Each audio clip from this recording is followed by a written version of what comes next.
Hello and welcome to a video talking about spheres once again. Today we are talking about the spheres from the Legends of Neo Avalon. There are 6 spheres to talk about today, so we're going to try and make this a little bit quicker. So there are 2 resources you're going to need to get all these spheres. One of them is fragments, which you get from the level 6 version of Legends of Neo Avalon.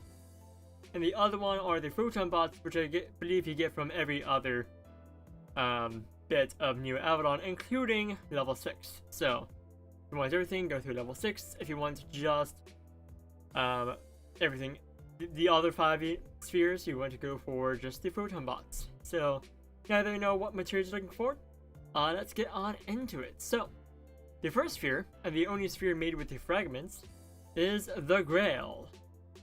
The Grail gives Arthur half of his extra skill, that is Dark Path Arthur. Everything that the Grail provides is easily accessible.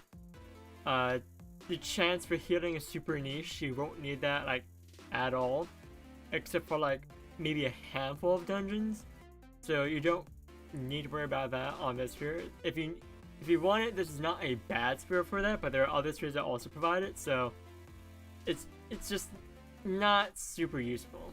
Setup Summit Negation is widely available through other spheres, through L gifts, through units with enhancements, extra skills, or just on Brave Burst or Super Brave Burst.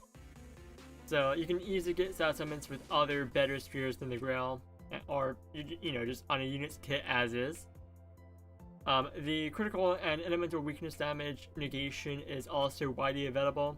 You're going to see that on a fair amount of newer units kits, mainly within the leader skill, extra skill, and BBSBB. So you don't need that from a sphere.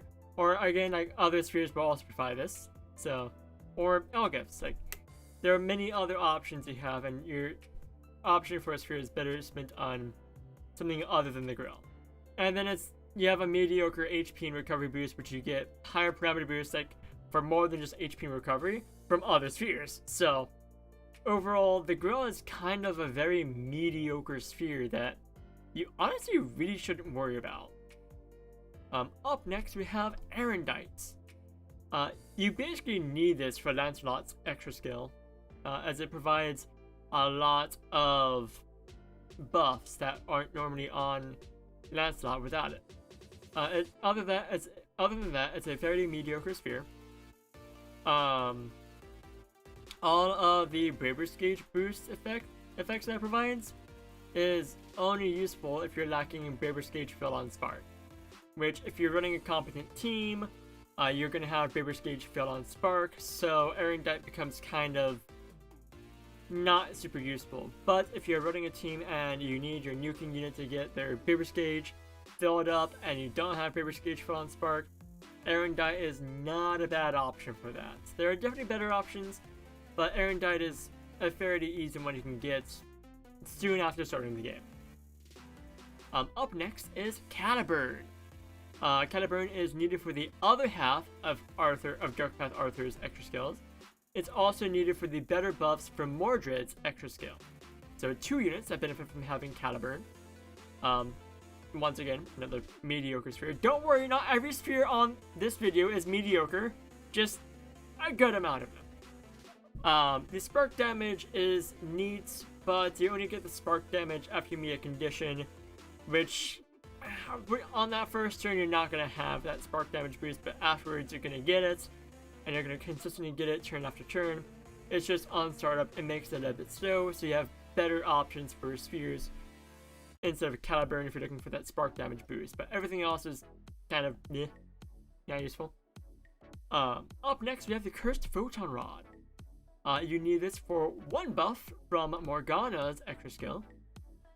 The spark damage boost, there's a spark damage boost to it. There's also an easy conditional spark damage boost. So that spark damage boost from the get-go is super nice. Plus you're gonna meet that condition super easily. So that's after the first turn, even more spark damage you're getting. Plus, as I mentioned, it has Braver's Gauge boost on Spark. So if you don't have that on a lot of your units, through BBSBB or Beauty Skill Extra Skill. Being able to provide it from L gifts or spheres is super nice. So Cursed Photon Rod will actually fill in that requirement if you're lacking it for a team-wide sort of buff. Sphere number 5, a part out of this 6 set of spheres, the Photon Scepter. It makes Merlin a mitigator, which is super weird, but okay. But that's not why I use it. This is actually one of the 2 really good spheres on this video. The Photon Scepter gives a Braver's Gauge cost reduction, which is great if you're going for a 0 BC, but you don't have some of the better options. Like, this is a good budget option. It is so good for 0 BC, especially if you want to go for like a team-wide 0 BC kind of strat. I might make a video at some point talking more about 0 BC and how to better fulfill it, but just know that the 0 BC strat means you can get your super brave boost without having to worry about brave crystals, hence 0 BC. It also provides status summit negation, so if you need that on your kit outside of L gifts or leader skills or extra skills, the Photon Scepter provides it, so hey, kinda cool there. And the last sphere on this video is the Photon Spear. It gives Mordred elemental weakness damage negation for all allies on its extra skill, so that's kind of neat. So if you pair up both Caliburn and Photon Spear for Mordred, you get all of his extra skill, not just 1 or 2 bits, but the entire thing. The defense ignore on the Photon Spear is kind of niche, to be honest, but it can be useful in certain situations. Like if you're going into Metal Parade and you need something with defense ignore, it's guaranteed defense ignore, so it helps out with that. There's a conditional attack, recovery, and crit rate boost, so you're not going to get that on turn 1, but you can probably easily get it no matter what, so there is that. But what makes it super great is not just the defense ignore, but the absolutely massive thunder elemental weakness damage it provides. That's a 150% boost to thunder elemental damage, and that's so massive. Like, yeah, there are other spheres that provide elemental weakness damage for thunder and other buffs, but the fact that you can just pick this up anytime you want, that's not bad. So this sphere definitely has its very well uses. Like, it can be used very well for certain circumstances, but outside of that, like, just that elemental weakness damage is super nice. And that about does it. That covers all the spheres from the Legends of Neo Avalon. If you thought this video was useful, leave a like down below. If you want to see when this content goes live, you can hit that subscribe button and hit that bell icon to be notified when videos go live. Or you can follow us on Twitter, linked in the description down below.